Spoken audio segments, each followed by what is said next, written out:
In the small village of Umuofia, Helen grew up in a humble mud hut with her parents and 2 siblings.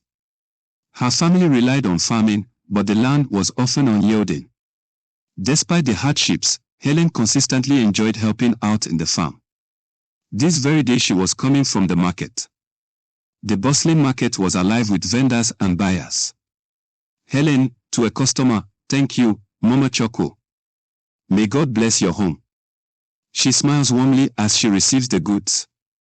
With her simple attire, she expertly balances a basket of vegetables on her head. Now also there was Emeka, a modestly dressed man in his early 30s, walks along the path carrying a worn-out bag. He observes the villagers with a gentle smile. As Helen notices an elderly woman struggling with her goods. Helen, rushing over, "Let me help you, Mama." She quickly drops her basket of vegetables to help her. As she assists, a few items fall from her basket. Emeka, passing by, quickly picks them up. Emeka, handing items back, "I believe these are yours." Helen, smiling, "Thank you so much." Their eyes meet briefly, as she hands over the items to the elderly woman. The next day, Helen fills her water pots by the well. As she heads home, Emeka then approaches. Helen chuckled, her eyes twinkling with amusement. "I remember you. Where are you heading to? The main road is just a few minutes away, and you look like you're about to faint." "City boy, huh?" Emeka laughed, a bit embarrassed. "Is it that obvious that I am lost? By the way, I am on my way to my uncle's shop. Please, what is the name of Her Majesty?" "Helen," she replied, adjusting the pot on her head. "And yes, it's obvious you are lost.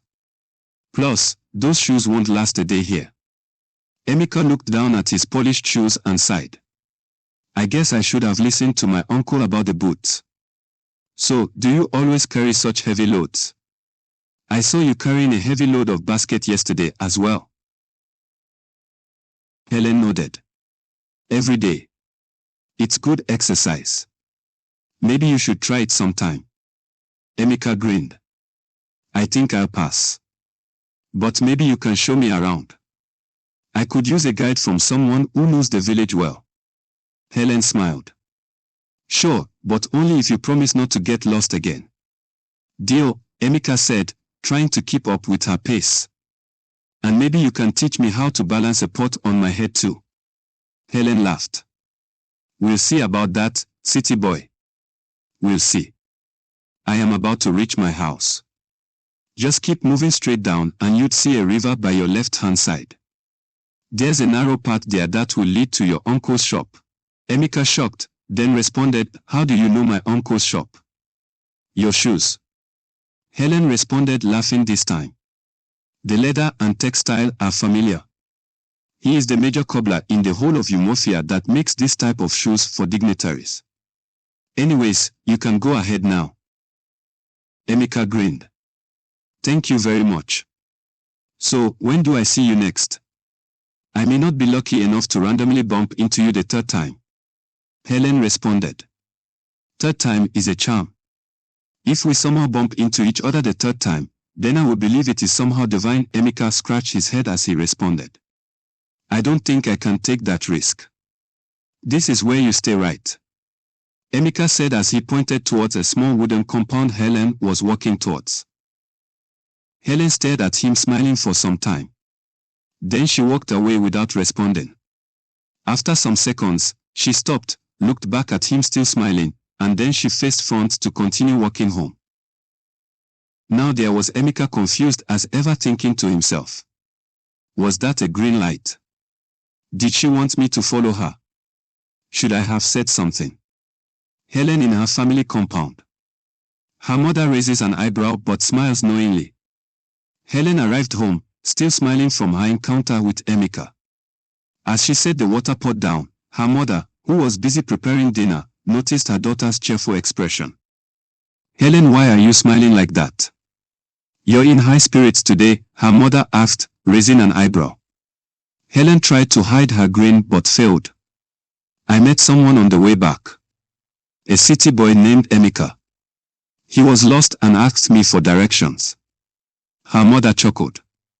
a city boy, eh? And what did you tell him? I told him his shoes wouldn't last a day here, Helen said, laughing. He looked so out of place, but he was nice. He even asked me to show him around the village. Her mother smiled warmly. Well, it's good to see you making new friends.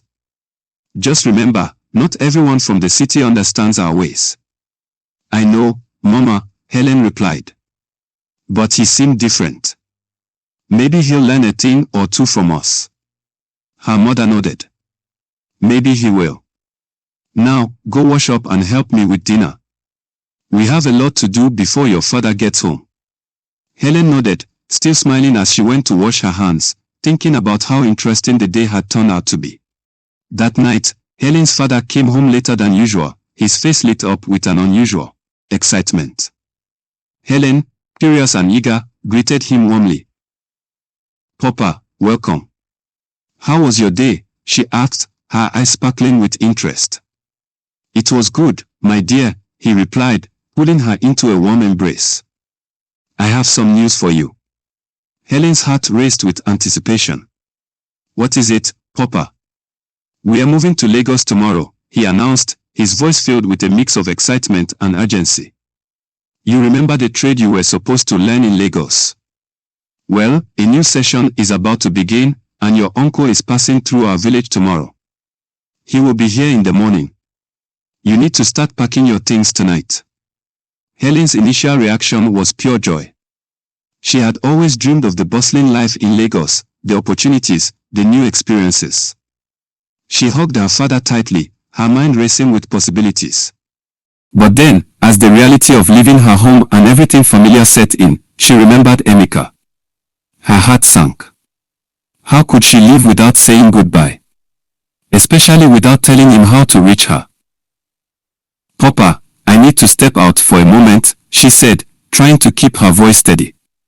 I forgot something at the well. Her father nodded, too preoccupied discussing with her mother. Helen quickly slipped out of the house, her mind in turmoil. She ran through the quiet streets, her thoughts a whirlwind of regret and longing. Why hadn't she told Emeka how to contact her? Why had she waited so long? Her night seemed to echo her sorrow, and as she stepped out of the house, she knew her life was about to change forever. As she approached Emeka's uncle's shop, her heart pounded in her chest. But when she arrived, the shop was locked up, dark and silent. She stood there, breathless and defeated, tears welling up in her eyes. Helen leaned against the closed door, her mind replaying every moment she had spent with Emeka. She whispered into the night, hoping somehow he could hear her. Emeka, I'm leaving for Lagos. I wish I had told you sooner. Then she shouted with tears in her eyes in the dark, please, find a way to reach me. She then waited for some minutes, miraculously hoping to get a response, but there was none. As she turned back to go home, she then heard a noise of someone shining torch coming towards her. And as she looked forth, she could not see well but heard someone's heart beating fast. Then she looked up and to her surprise. Please stay tuned for the part 2 of this episode.